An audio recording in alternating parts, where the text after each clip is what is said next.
ready for the roast?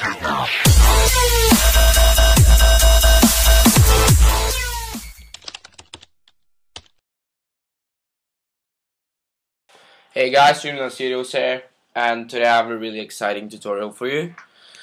This tutorial I'm going to show you how to make a Rubik's Cube intro that looks something like this. You have this Rubik's Cube spinning, and then you have these two plates coming in with your text. And I'm not going to render it because it takes quite a long time, but yeah. Let's get started. I have a really simple scene setup here. Just a camera to keep my position and some planes. And first we're gonna change the render settings. I'm gonna do width 1280 and height 720 and all frames, and yeah, anti-aliasing we're going to best there, and animation,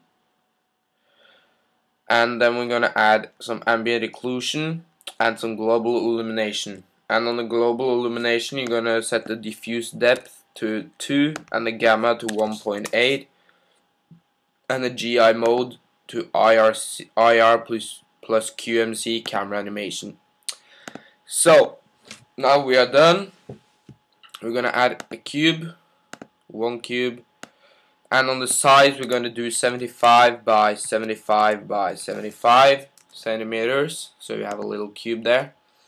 And then while holding Alt you're gonna go up to MoGraph, cloner object, as you can see here, cloner object. Then you're gonna change the mode to grid array, and as you can see it almost starting to look like a cube, but we need to change the size here a bit, so we're gonna change it to 155 on all, or let's take 160 now that I think about it, like that. Let's see.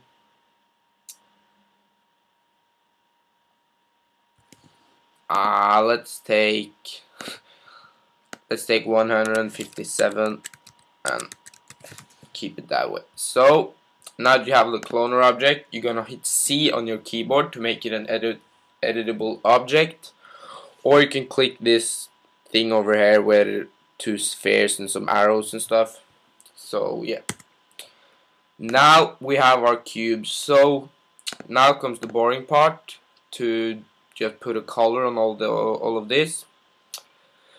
So we're gonna just do some random colors here. And we're gonna need some blue in there. I don't know all the colors on the Rubik's Cube, so nah, that's not it. Purple, no. Sorry about that. And another green, and maybe another blue there, and another yellow. Now that this side is done, I'm just gonna take all the other sides, and I'll be right back when I'm done with it. So I'll see you in a minute. Alright, so I'm back, guys, and and yeah, here we have our cube. You can see a nice cube there. Let's see how it looks like. I'm gonna add some filler cap and stuff, but yeah, just see how it looks like right now.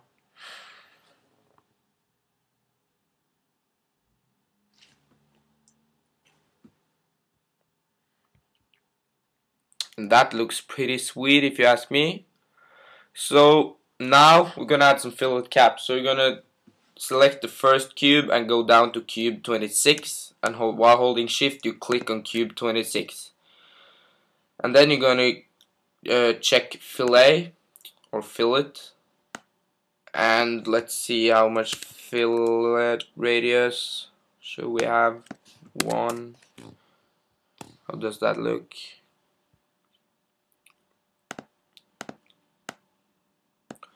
Let's see now. This looks good. Or we're gonna add 2 or something. Nah, that is really good actually. and fuck. Okay, now just gonna rename this to Rubik's Cube, like that. And now we're gonna go on with the rotation. But first, we're gonna change the timeline to 180 frames. And I'll be right back, guys. Sorry, I just got a phone call, so I'll be right back. Alright, so I'm back, guys. And now we're gonna go on with the animation of the cube. And we're gonna start by putting the age rotation on the cube, on the coordinates, to minus 720 degrees. And we're gonna click the keyframe like that, and now we have set a keyframe for the cube. Then we're gonna go into 30 frames, and I just have my degrees here. Then we're gonna put minus 900 here, minus 900 here, 4 and 98, like that, I think. Yep. Then we're gonna set another keyframe, and the reason I've written down all the degrees is to get a really nice and smooth animation, like I showed you in the last intro I showed you before. If you know what I was saying, it's kind of hard to explain.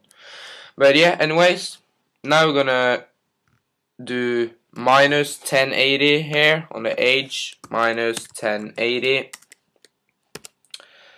minus 14,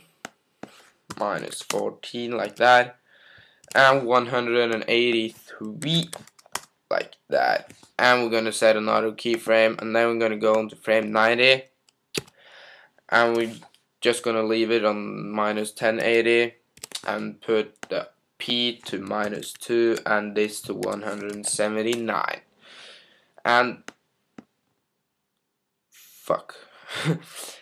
Minus 2 and 179. So yeah, set a keyframe, and now this is what you guys should have if you followed my instructions. You can also customize it however you want, but this is just how I like it to look. So yeah, this is the animation so far. And now we're done with the Rubik's Cube. Now we're gonna add some text, and I'm just gonna write your, and change the font to, should we change it to Amazubitam Ostrofine or something? Gonna change it to that font. Just move the text a little out like that so you can see it. And I'm gonna make the text smaller. I'm gonna rotate it so it's not like that, but like that. So the text is gonna come flying in from behind us and hit here. And then we're gonna copy the text, and we're gonna type text like that, and just gonna move it down like that. And we're probably gonna make text a little smaller, so yeah, that looks nice. And yeah, let's see, it's really far out now, so like that maybe. I'm gonna make the text maybe white or chrome. It's really, no, I'm gonna do shiny white, I think. Let's see.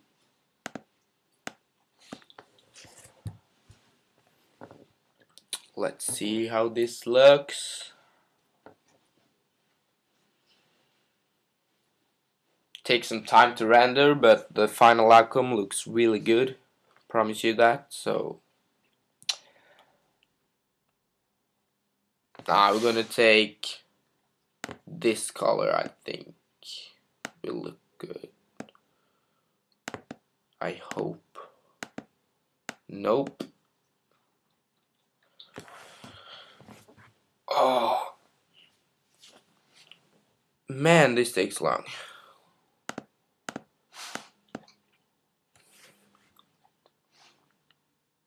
Oh, we're just gonna choose the chrome color. It's a nice color. Didn't mean to do that, but oh well. Come on, I have such a slow computer, it's so annoying. Yeah, that looks nice. And we're just gonna add some caps, fillet cap, and we're just gonna set the steps to 2 and the radius to 2 on both. Or that was even too much, so we're gonna set it just to 1, 1, fillet cap 1, 1. Like that. And I want, should I, yeah, I'm gonna make the planes also, the cubes things that come in. I think I should make it. You guys, should I? Yeah. No, it takes too much time, so I'm just gonna animate the text to come flying in after the cube is finished rotating. Voice crack there. So first off, we're just gonna move the text out so you can't see it on frame 90. Then on frame 90, we're gonna do, is this your, yeah. Just gonna rename the text so it's easier for me to know which one is which. So we're gonna set a keyframe, and then we're gonna move to 100, and then we are going to move the text in so it hits the cube like that, I think. I'm gonna set another keyframe. Let's see how that looks. Yeah, that looks nice. Maybe to 105. I'm gonna move the keyframe to 105, and from 105 we're gonna set a keyframe for text, and we're gonna go, let's see, 10, 15. Gonna go to 120, and we're gonna move text inwards so it hits the cube, not that far in. That's what she said. Let's see, there. Gonna set a keyframe, and let's see how this looks. You have the cube rotating, you have the text and coming in, and that looks really nice, I think. So yeah, this was the end of the tutorial. It's a really simple intro, but it looks really nice, and you can go into After Effects and add some flares and twitch and stuff like that. So yeah, just gonna let this render to see how it looks, and then I'm gonna sign out. So yeah, I really hope you like this tutorial. It's been a while since I uploaded a tutorial, but oh, a little burp there. But yeah, I have uploaded some other stuff, and yeah, this looks really nice, I think. Some nice reflections on the text you can see here, and I think that looks really nice. So yeah, this has been Streamline Studios. I hope you liked this tutorial, and I'll catch you later. Bye guys. Bye.